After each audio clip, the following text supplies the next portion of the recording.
Okay, so we're going to look at the group and period trends of the periodic table. Group trends are going to be going down a group as we go down the periodic table, and period trends are as we go from left to right across the periodic table. But before we get to that, we need to understand a little bit about the structure of the elements that we'll be discussing as they appear on that periodic table. The first thing are valence electrons. In the last chapter, I talked about how it's all about the electrons, on how something acts or reacts. That's a little bit of a lie. It's not about all of the electrons, but about only really those outer electrons. And those are given a special name of valence electrons. So you need to make sure you know what valence electrons are. The number of electrons only in that outer energy level. Now, anything else on any of the other energy levels are called core electrons. So we'll be talking about core electrons and valence electrons. Valence are on the outside, core electrons are on the inside. And we're going to look to see if we have any sort of pattern here as we look at what the group number is and the number of valence electrons that an atom has. So, group 1, your alkali metals and hydrogen all have one valence electron. And that is why hydrogen is often put in that group 1, because they all have one valence electron. All right, I think I can remember that. It's pretty easy, huh? Let's see if as we go. Group 2.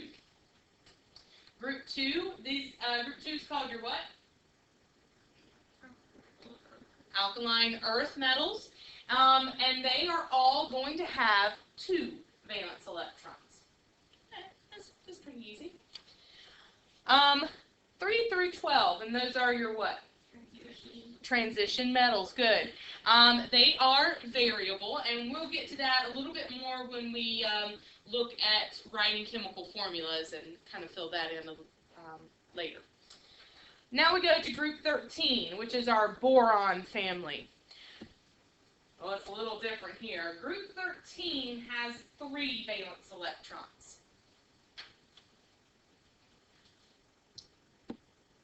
Group 14 has 4 valence electrons. Oh, I'm starting to see something here. If I made you guess about group 15, how many valence electrons do you think they have? Yes, 5.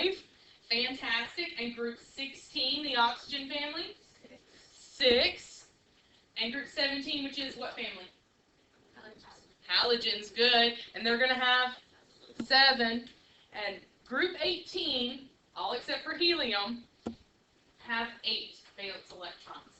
So we can tell how many valence electrons an element has by looking at the group number. Groups 1 and 2, that's the number of valence electrons they have, 1 and 2 respectively. 13 through 18, if you just drop the 1 off of the group number, it tells you how many valence electrons they have. And because they have, in a group, they have the same number of valence electrons, they're going to act similar in similar situations, just like we saw with the alkali metals. All right. Now, helium. Let me talk about that. It is a noble gas, but it does not have 8 electrons. It only has 2. Now, it is also on the first row of the periodic table, or in period number 1. And we learned in the last chapter that the row number is equal to how many energy levels they have. So helium has 1 energy level. What is the maximum number of electrons that can fit on that first energy level? 2. And that is how many helium has. So its outer energy level, which is its only energy level, is full. And that is what makes it stable. Okay? Does that make sense? So it behaves like a noble gas.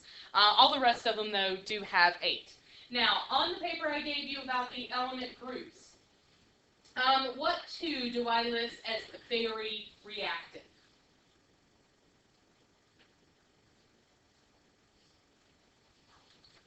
Alkali metals, and what other one? The halogens. Those are very, very reactive. Remember that 8 electrons is that magic number of stability. So if I get something in group 1 that has 1 valence electron, combining with something in group 17 that has 7 valence electrons, 1 plus 7 is 8. and they're going to combine to make themselves more stable. And we'll get into that in the next chapter that talks about bonding. The two that I have listed as reactive are which ones?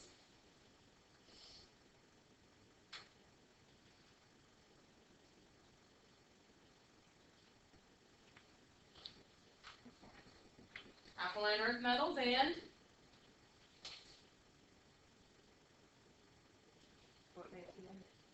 the oxygen family. All right, so the alkaline earth metals and the oxygen family, those are often going to combine, and the reason why is because 6 valence electrons plus 2 valence electrons is going to, again, give us that magic number of 8 valence electrons, which leads it to stability, and that is the driving force in a lot of chemistry. All right, so those are our valence electrons. We're going to be using that information a whole lot as we go through the next chapters. Now I'm going to talk about those trends. Now you have those drawn on your WebQuest. They should be part of that periodic table. You should have arrows and these trends. You may want to go ahead and just kind of draw what the trends are yet again, just to reinforce that. Atomic radius is a measure of the size of an atom. So when we talk about larger atomic radius, we're talking about larger atoms. If we talk about a smaller atomic radius, it's a smaller atom. And I just wanted to put that out there because I get some students who get confused on that. Now, atomic radius has kind of a weird definition. It's half the distance between the nuclei of identical atoms that are bonded together. Okay? It kind of seems like going around the world to do something. But, because you guys know how to take a radius, right? Go from the center out to the edge. That's how you take a radius. Well, remember we're operating off of the electron cloud model, all right? Do you know where the exact edge of a cloud is? No, not unless you're in the 3rd grade and you're drawing that in your little pictures, okay? They just kind of fade off into oblivion, all right? So we can tell where that nucleus is, though. That's a very dense piece, and we can detect that. But it's harder to detect the edge. So what we do is we get 2 atoms that are bonded together, and we measure the distance between their nuclei. So here are my 2 atoms. We can detect that nucleus, we measure that distance, and take half of it. And that gives us the atomic radius. And that's why it's measured in that roundabout sort of way. All right. Atomic radius and its period trends. As we go across the periodic table, from left to right, the atomic radius decreases. Now that may seem a little counterintuitive, because as we go across the periodic table, the atomic number gets bigger. That means they have more protons in their nucleus, yet the atom gets smaller. Well, that same reason that we think it ought to be getting bigger is the reason why it's getting smaller. As you get more protons in the nucleus, remember protons are positive, the electrons are negative, and those electrons are attracted to that positive nucleus. So as you get more and more positive nucleus, or more protons in the nucleus, the electron cloud is contracting a little bit more and shrinks in size. So as you go across the periodic table, your atoms get smaller. So you may want to go ahead and jot that down, that it does decrease as you go across. And the reason why is because you have more protons.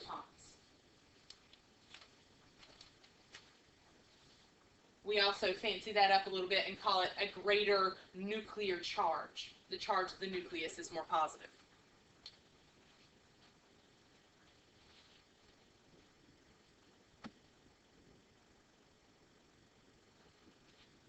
Now, atomic radius, as you go down a group, so from the top of the periodic table to the bottom, your atomic radius increases. Now that one should make sense, because as we go down a group, you're getting more and more energy levels, and energy levels are defined as a distance from the nucleus. So as you get more energy levels, those atoms do get bigger. Here's the other reason why, and it's called shielding.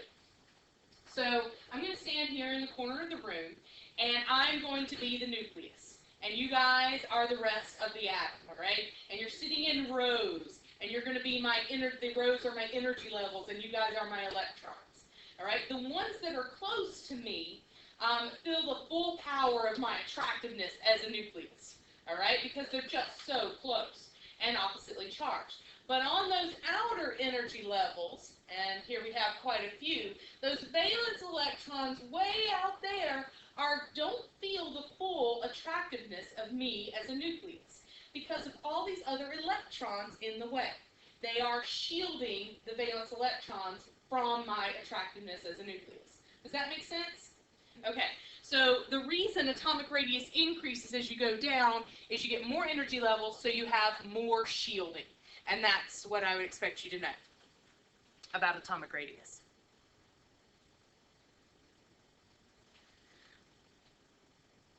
All right, our next one.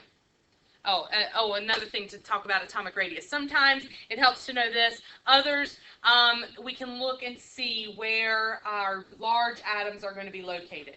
So if it increases as you go from left to right, then to find your larger atoms on a row, you have to go all the way over, and your alkali metals will have the larger atoms, if we're just considering the period trends.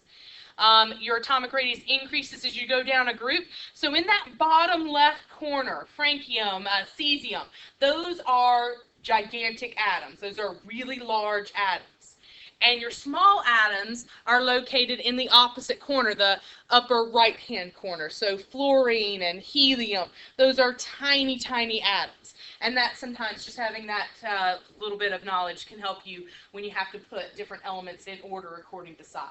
So you are going to have to be able to use these trends and put different elements in order. All right. Now we're going to talk about ionization energy. I always like to make sense of words before we actually look at the definition. So besides the word energy, what other word do we know here? Ion. What's an ion?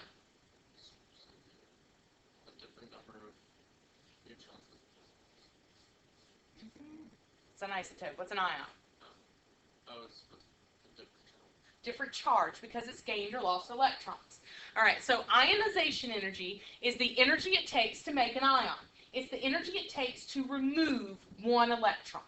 All right, some atoms are not really going to mind one electron being removed. All right, so it's not going to take a whole lot of energy. What about the noble gases? Are they going to want to have an electron removed from them? No, because they are already stable, and that is a driving force. So it's going to take a lot of energy to remove an electron from a noble gas. And that's a good thing to have in your brain as we learn these trends. All right. So ionization energy is the energy required to remove one electron from a neutral atom. Group 1 loses electrons most easily. They only have one valence electron, and it's going to be very odd for them to actually go around and gain 7 more electrons. So they're going to end up just losing one, and I'll show you why that's advantageous here in a minute. For each electron removed, so after I remove that first electron, if I try and remove a second electron, and that's what the word successive means, it's going to require more energy. Every single time. If I try and remove a third one, it's going to require even more energy. And the reason for that is, remember, the number of protons doesn't change. So if I'm dealing with, let's say, nitrogen, it's got 7 protons and 7 electrons if it's neutral. I remove 1 electron.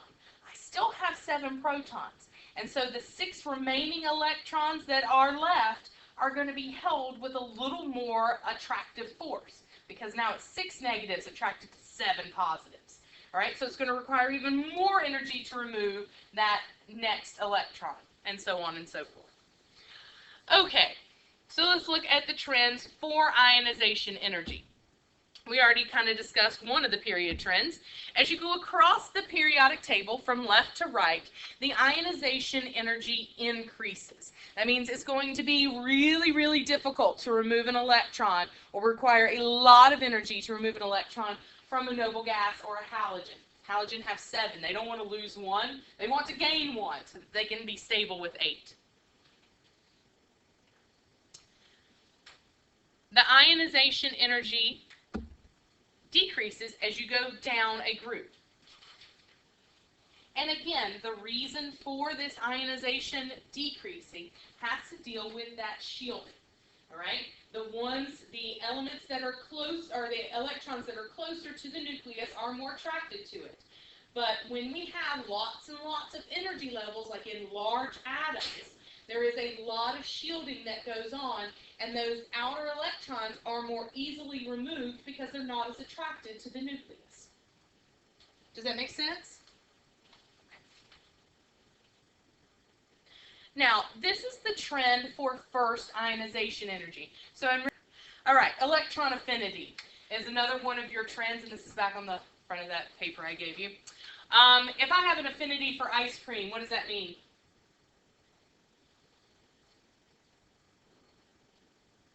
Because I do have an affinity for ice cream. That means I love ice cream, okay? So electron affinity is basically going to be a measure of how bad an element wants an electron. Who's going to want electrons real bad? Halogens, because they have 7 valence electrons. They're so close to having 8 that they can taste it. So they're going to really, really want another electron. And that can help you, thinking about it that way can help you with remembering these trends.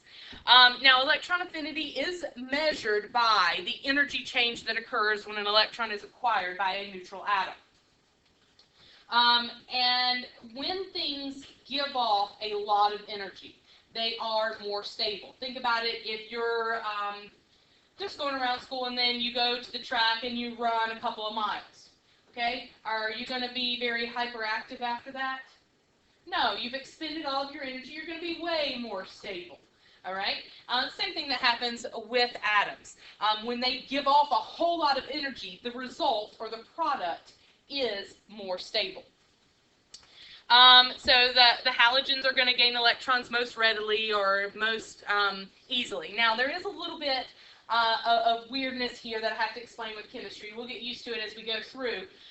But when we talk about in chemistry that energy is being given off, the way we express that with numbers is that we give it a negative sign.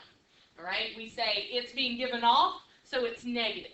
And we just put that negative sign on those numbers. So if you were to look at the electron affinity on paper, you're going to find that they're really big negative numbers. That just means energy is being given off, which makes the products more stable. Now, electron affinity, as you go across, it increases because those halogens really want an electron. We're going to leave the noble gases out of that. And as you go down a group, the electron affinity does decrease, only because those atoms are getting bigger and those added electrons are much further from the nucleus and are not going to be as attracted to it, just because of sheer distance. And we could also say shielding. Shielding's always a reason for when we're talking about down a group. Okay, last but definitely not least is it's not last at all. Is ionic radius. Ionic radius is comparing a neutral atom to its most common ion. We talked about magnesium is going to like to be at 2+. Sodium likes to be at 1+. Those are most common ions, and you'll know what those are here in a week or so. Ionic radius, in general, follows the same trend as atomic radius, but when they lose or gain electrons, it is going to affect the size of that particular atom. A cation, and you need to make sure that you know, a cation is a positive ion. These are going to be your metals. So everything to the left of the black stair-step line. Those are going to lose electrons. And so we have calcium 2+, potassium+. They have lost some electrons, and so they have the same number of protons in that nucleus. So what's going to happen is those remaining electrons are just pulled in a little tighter. All right? So these cations are smaller than the atomic radius of a neutral atom of calcium. Calcium 2+ is smaller than calcium. Does that make sense? All right. Anions are your negative ions, and those are going to be your nonmetals, so to the right of the black stair-step line on the periodic table. And these guys have gained electrons. That's because they've gained electrons and the number of protons hasn't changed, it's going to allow that electron cloud to relax a little bit and expand. So they're going to be larger than the atomic radius of a neutral atom. So Cl negative is larger than chlorine by itself. Now, you need to make sure that you remember the terms here. An or a lot of times means not or negative. All right, that can help you. Or a cation, maybe cats are a real plus for you. I don't know. All right, something along those lines. Now we get to electronegativity. Do yourself a favor. No electronegativity now. It will not only pay off on this chapter, but also in the next chapter, because we will be dealing with it. Because electronegativity is the attraction for electrons within a compound. Again, we're going to leave off the noble gases here because they don't form compounds, so they don't really have electronegativity. So you may want to underline in this definition that it's in a compound. So these are your electron hogs. They're the ones that are going to steal electrons from other ones. And the biggest electron hog of them all is fluorine. Fluorine is the most electronegative element. It's a pretty small element. So those electrons are really close to the nucleus. And when it's in a compound, the electrons that its partner has are really close to the nucleus. So fluorine, and it has 7, so it has a high attraction for those, is going to pull on those electrons a whole lot. So knowing that fluorine is the most electronegative element is going to help you remember that trend. Because if we look at fluorine on the periodic table, if it's the most, what happens as you go from left to right? It increases. Okay? And as you go down a group, what happens? It decreases, because fluorine has to be the most. All right. So electronegativity increases as you go across and decreases as you go down the periodic table because of shielding and just sheer atomic size. Does that make sense? Yes. What is, so the difference between electronegativity and electron affinity is that it's in a compound? Yes, exactly. And that is a very good way to distinguish between those two things. Now, on your periodic table, you have, oh, not these guys. Let's see if I can get back to it. No, I got rid of the other one. Hang on.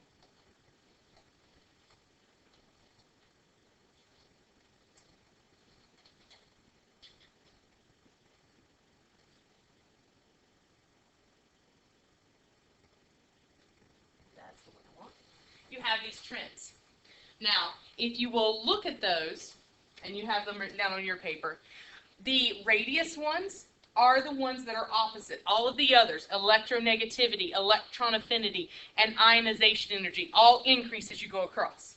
Okay? Only the atomic radius and ionic radius goes along with it, for the most part anyway. Those are the only ones that decrease as you go across. So I just remember the trends for radius, and I know everything else is opposite that. All right, so if you look here, going down a group, atomic radius and ionic radius, those are the only ones that increase. So if you just remember radius, the others are opposite. Okay, our goal for today is you need to know these trends. All right, memorize atomic radius and know that the others are opposite that. Because tomorrow what we're going to do is we're going to work on using them. And that's how you're going to be assessed on your knowledge of these trends. Not just the rote trends, but I'm going to give you a list of elements, and you're going to have to put them in order of atomic size or ionization energy from largest to smallest. So you're going to have to use those trends. But in order to use them, you have to know them first. All right? Awesome.